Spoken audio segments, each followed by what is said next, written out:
Good morning, everyone. I have presented with the second chapter, a poetry, The True Beauty, composed by Thomas Carey. In the last video, we have read about the poet and about the poem, and we know that the poet was saying about the spiritual beauty. He was favoring the spiritual beauty than physical beauty. In the poem, The True Beauty, poet says that true beauty is that which never decays, which never lessens. Okay?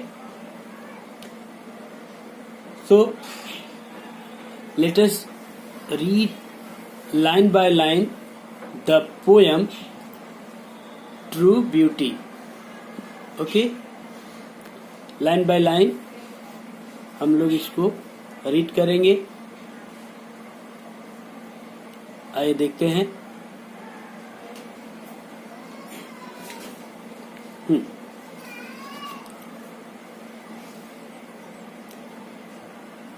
He that loves a rosy cheek or a coral lip admires, or from star-like eyes doth seek fuel to maintain his fires.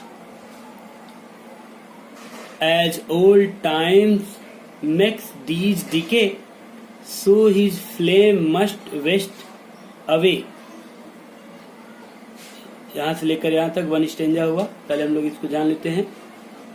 He that loves a rosy cheek, वह व्यक्ति जो, that means जो loves a rosy cheek, अपनी प्रेमिका के गुलाबी कपोलों को, चिक मीन्स कपोल, गाल, जो अपनी प्रेमिका के गुलाबी कपोलों को पसंद करता है, प्रेम करता है. और ए कोरल लिप्स एडमायर्स, अथवा वह व्यक्ति जो अपने प्रेयसी की लाल लाल मूंगे जैसी लाल होठों की प्रशंसा करता है. और अथवा from star like eyes that seek, अथवा सितारों जैसी चमकीली आंखों में अपने प्यार की अग्नि को कायम रखने के लिए ईंधन की तलाश करता है. सीक मीन्स तलाश करना, सीक मीन्स तलाश करना.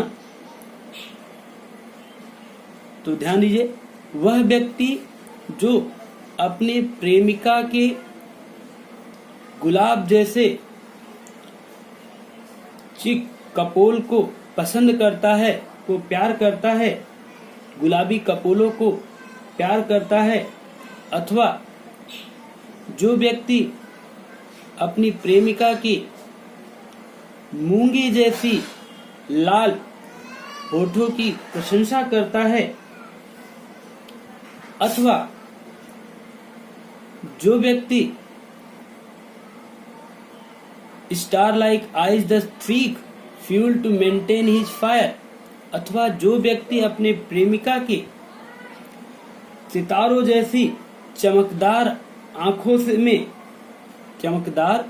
आंखों में अपने प्रेम की अग्नि को कायम रखने के लिए ईंधन की तलाश करता है,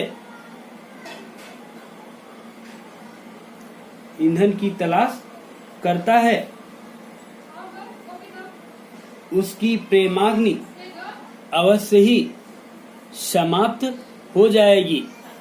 late us see fifth line. As old time makes these decay, as old time makes these decay, जैसा कि ऊपर बताया जा चुका है, प्रेमिका के गुलाबी कपोल उसके मूंगे जैसी लाल होठ और उसकी तारों जैसी चमकती आंखें, जिसमें वह अपने प्यार को तलाशता है, वह as old time makes these decay, जैसा कि ओल्ड टाइम समय मेक्स दीज डिके, इन सब को, जैसा कि वृद्धावस्था का समय मेक्स दीज डिके, इन सब को क्या कर देता है? डिके, नष्ट कर देता है। इन सब को नष्ट कर देता है। वृद्धावस्था के साथ ये जो गुलाबी प्रेमिका के गुलाबी कपोल हैं, वो क्या होंगे? उन कपोलों पर झुर्रियां पड़ जाएंगी। जो कोरल लिप्स की जो प्रशंसा करता है वृद्धावस्था में, वो कोरल लिप्स तेजहीन हो जाएंगे, पीले पड़ जाएंगे। और जिस प्रेमिका की आंखों में, चमकती हुई आंखों में, वह प्रेमी अपने प्रेम की अग्नि की तलाश करता है, अपने प्रेमाग्नि को प्रज्वलित रखना चाहता है, अब उनकी चमक वृद्धावस्था में चली जाएगी। तो समय बीतने के साथ, वृद्धावस्था आने के साथ, ये सारे के सारे उसकी प्रेमिका के जो आकर्षण है, वो समय के साथ वृद्धावस्था में खत्म हो जाएंगे। उनका डिके, क्षय हो जाएगा, उनका पतन हो जाएगा। और इसलिए कवि कहता है, so his flames must waste away, और इसलिए अवश्य ही उसका प्यार रूपी फ्लेम, जो लपट है, प्रेम की जो ज्वाला है, अवश्य ही समय की साथ, वृद्धावस्था के साथ, अवश्य ही उसके प्रेमिका की शारीरिक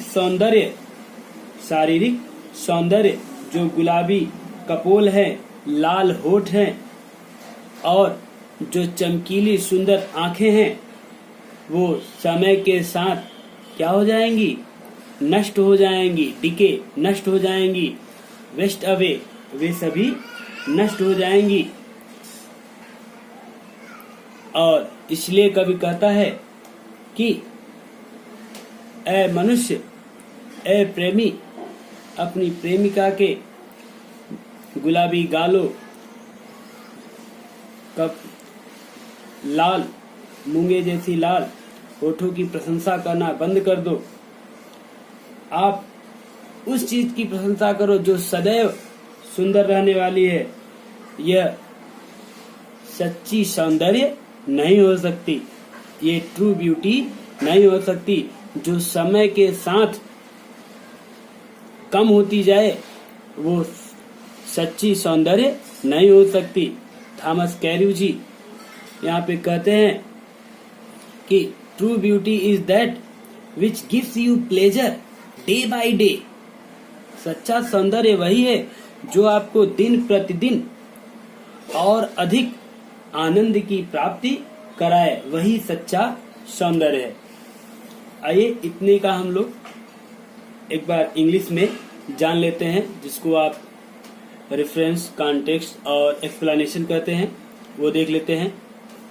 तो यहाँ से लेकर यहाँ तक अभी तक देखेंगे। तो देखिए, तो these lines have been taken from a beautiful and spiritual and philosophical poem, The True Beauty, composed by a cavalier poet Thomas कैर्यू। ये आपका रेफरेंस हो गया। ओके, अब हम लोग रेफरेंस के बाद कॉन्टेक्स्ट देखेंगे।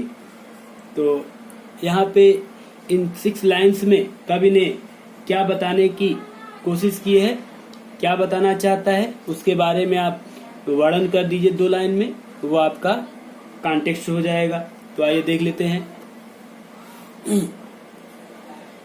In these lines poet tells us that physical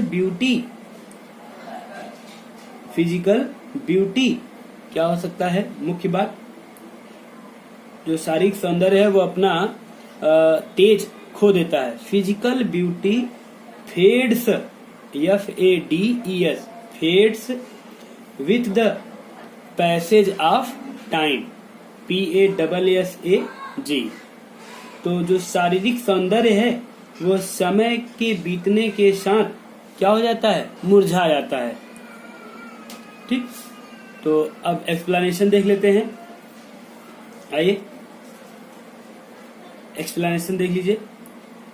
here in this stanza poet says that the love based on physical beauty, शारीरिक सौंदर्य पर जो प्यार आधारित होता है, is short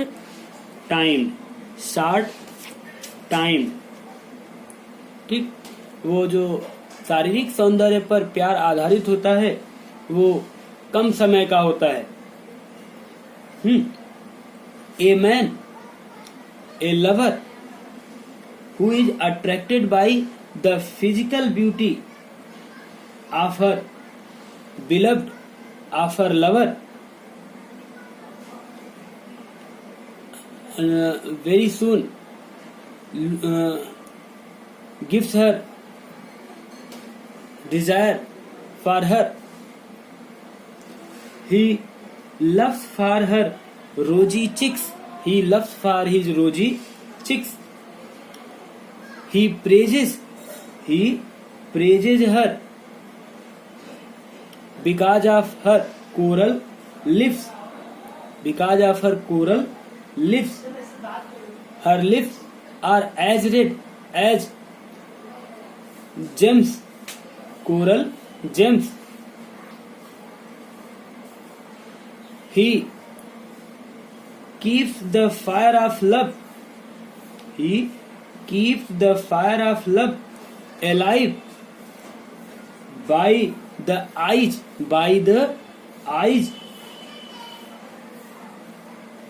which are as bright as stars in the sky.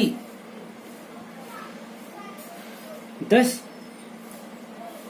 his love depends on the physical charm of her beloved. As time passes, his beloved becomes old. As time passes, his beloved becomes old, and the physical beauty fades away.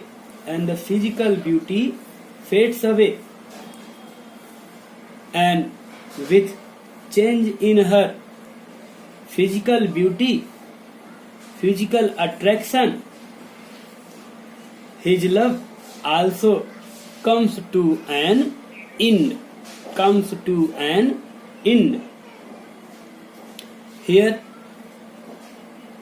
in this stanza, poet uses the figure of speech in the phrase star-like eyes. In the line star-like eyes, the poet uses the figure of speech of simile. देखिए, जहाँ simile वहां पे होता है जहाँ पे as, like, सो इत्यादि का यूज होता है। तो यहाँ पे देखिए स्टार लाइक आइज में पोएट ने सिमिली फिगर ऑफ स्पीच का यूज किया है। एंड इसको नोट में आप राइट कर सकते हैं। And here poet also uses the figure of speech of personification. क्यों? टाइम, देखिए टाइम क्या करता है, टाइम मेक्स, हाँ, तो यहाँ पे जब कोई निर्जीव चीज काम करता है तो वहां पे पर्सनिफिकेशन रहता है। टाइम मेक्स, समय बनाता है, समय तो निर्जीव है लेकिन वो बनाता है, इसलिए यहाँ पे पर्सनिफिकेशन का प्रयोग किया गया है। Okay, as old time makes these decay, हाँ, में क्या है, पर्सनिफिकेशन, पार्ट्स ऑफ स्पीच का, फिगर ऑफ स्पीच का प्रयोग किया गया है। Okay,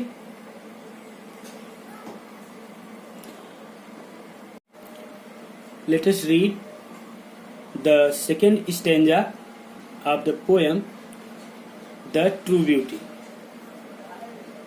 But as smooth and steadfast mind, gentle thoughts and calm desires, hearts with equal love combined, kindle never dying fires.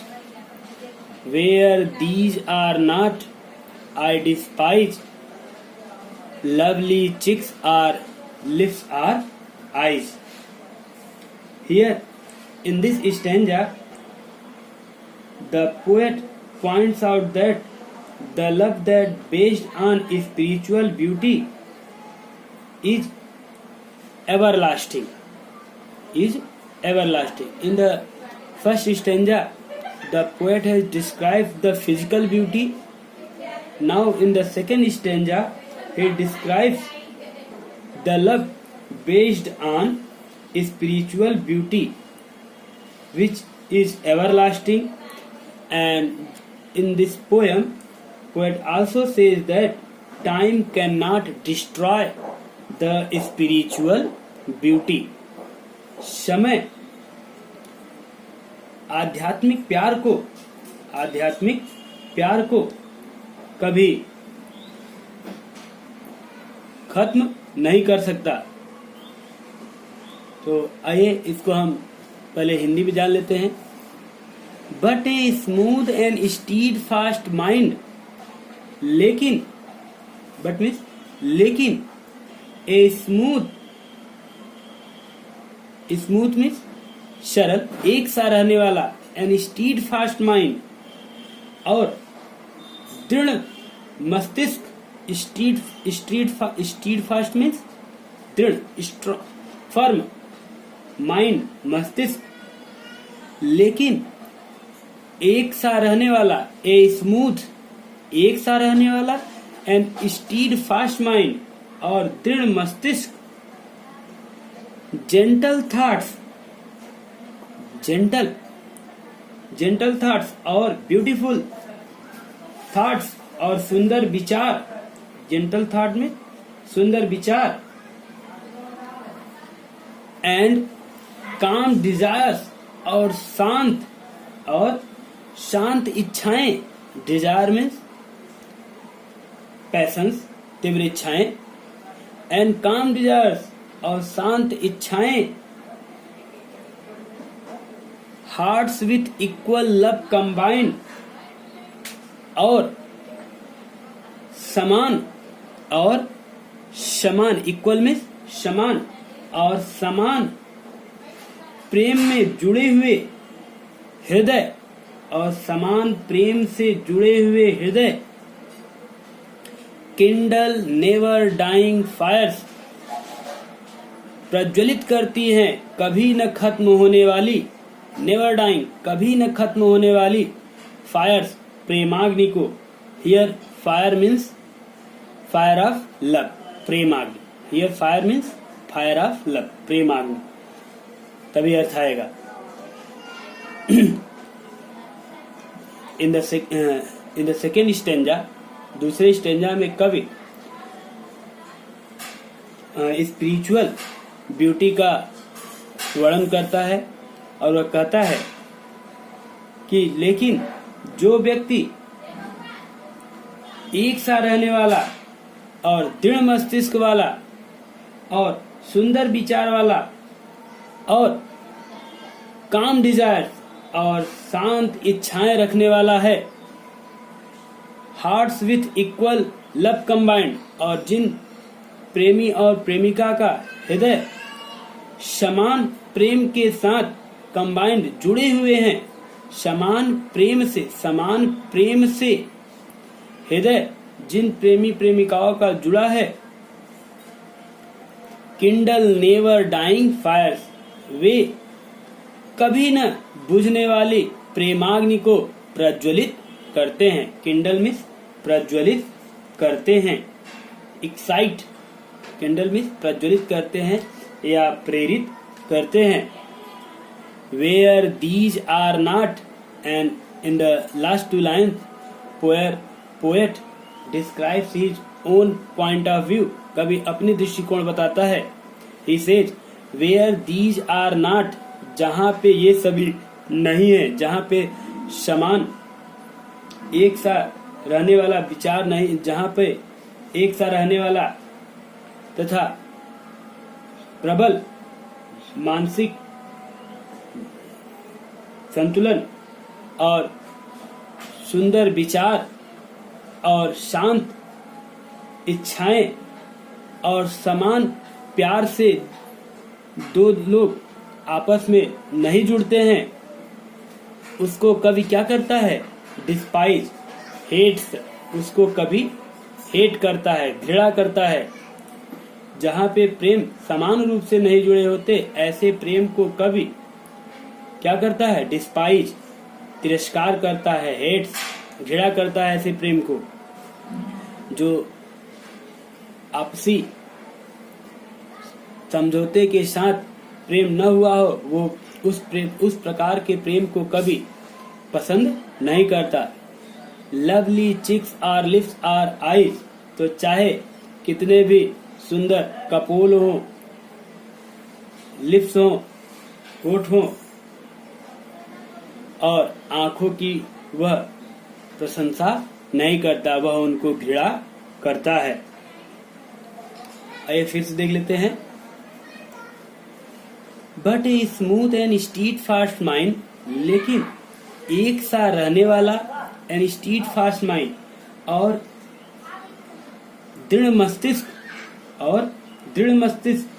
तथा जेंटल थॉट, सुंदर विचार एंड काम डिजायर्स और शांत इच्छाएं, hearts with equal love combined, और समान प्रेम से जुड़े हुए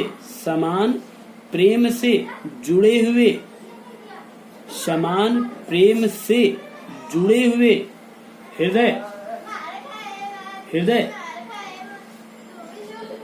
किंडल नेवर डाइंग फायर्स, एक चिरस्थायी प्रेमाग्नि को, फायर में बता चुके हैं आपको, फायर ऑफ लव, प्रेम की आग को क्या करते हैं? किंडल, प्रज्वलित करते हैं, प्रेरित करते हैं।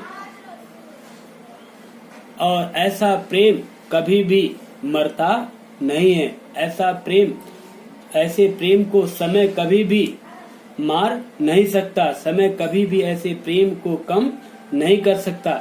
जो अच्छे विचारों से प्रेम करता है, जो अच्छी इच्छाएं रखता है, जो सदैव अपने प्रेयसी में समान भावना रखता है और जो सदैव एक दृढ़ मस्तिष्क, एक दृढ़ विश्वास अपने प्रेयसी में रखता है, और जिनका प्यार समान प्यार से बंधा हुआ है, कंबाइंड बंधा हुआ है, ऐसे हृदय कभी न मरने वाली, कभी न बुझने वाली प्रेमाग्नि को क्या करती हैं? प्रज्वलित करती हैं, प्रेरित करती हैं।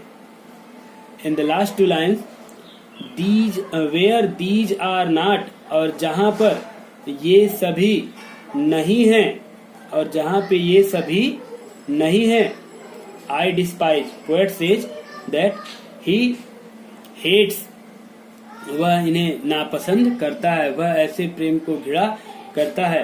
वह he despised lovely cheeks or lips or eyes, तो वह ऐसे सुंदर गालों, होठों और आंखों को घृणा करता है, की प्रशंसा नहीं करता है। आइए हम लोग इसको इंग्लिश में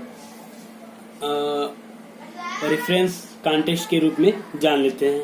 ओके, तो आपने देखा कि यहाँ पर इस पंक्ति में इन 6 लाइन में कवि ने स्पिरिचुअल ब्यूटी के बारे में बताया, आध्यात्मिक सौंदर्य के बारे में बताया है। तो हमारा कॉन्टेक्स्ट तो यही हो जाएगा, रेफरेंस आप जानते ही हैं। तो आइए तो लिखेंगे क्या, reference these beautiful and philosophical lines, these beautiful and philosophical lines have been taken from the poem The True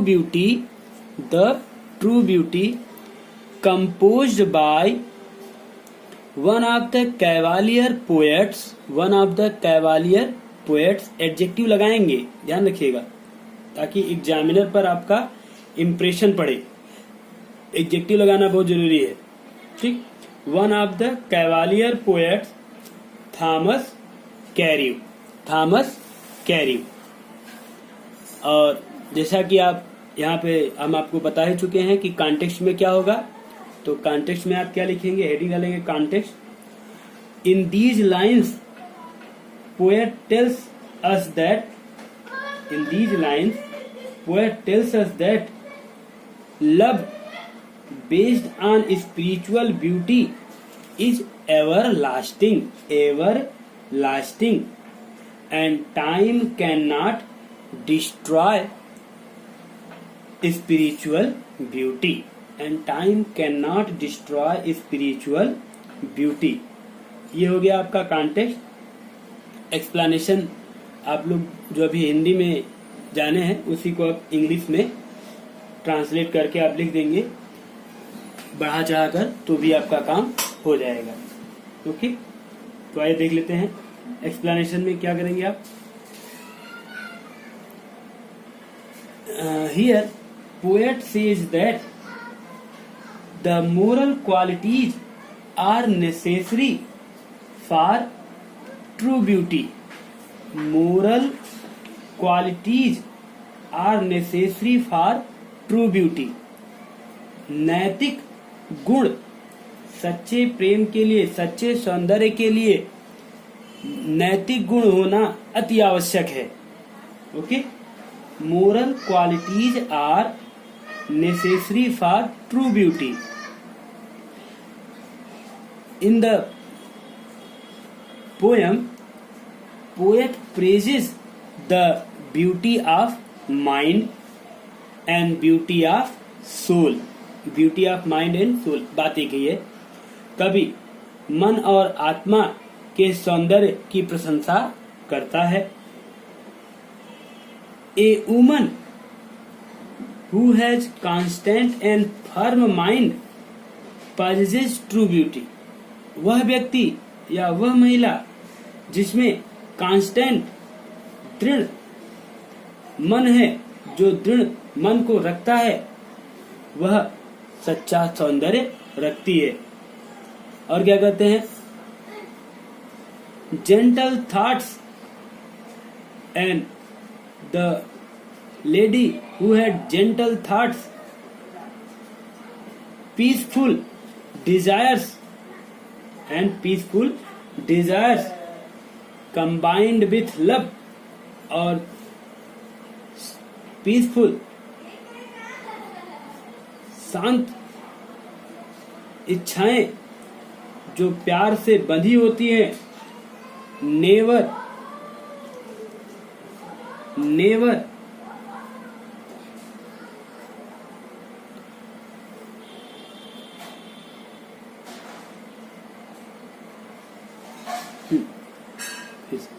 gentle thoughts and calm desires. Poet says that gentle thoughts and peaceful desires combined with love in the same degree, देखिए equal कहा है ना, same, equal में same, समान, in the same degree are necessary for permanent love are necessary for permanent love. The fire of such true love never dies. इस प्रकार का प्रेम, सच्चा प्रेम कभी भी मरता नहीं है. When these things are wanting, poet says that when these things are wanting, जब इन चीजों की कमी होती है, the poet says he does not like, जब इन सब चीजों की कमी हो, when these moral necessities are lacking, he does not like rosy cheeks, coral lips and star-like eyes. He hates physical sweetness. He hates physical beauty. यदि कभी इसमें कहता है कि यदि प्रेमिका में उसके ये स्पिरिचुअल सौंदर्य और मोरल क्वालिटीज, नैतिक गुण नहीं है. कौन से नैतिक गुण बताइए? सुंदर विचार. जो प्रेमिका है हमारी, अगर उसमें सुंदर विचार नहीं है और उसकी इच्छाएं शांत नहीं है और उसमें दृढ़ मस्तिष्क नहीं है और वह सदैव एक समान नहीं रहती, तो ऐसा अगर नहीं है प्रेम, और तब वह कभी भी सच्चा प्रेम नहीं हो सकता. और तब यदि ऐसे चीजें नहीं है तो कभी ऐसे गाल को, होठों को और आंखों को घृणा करता है. ओके.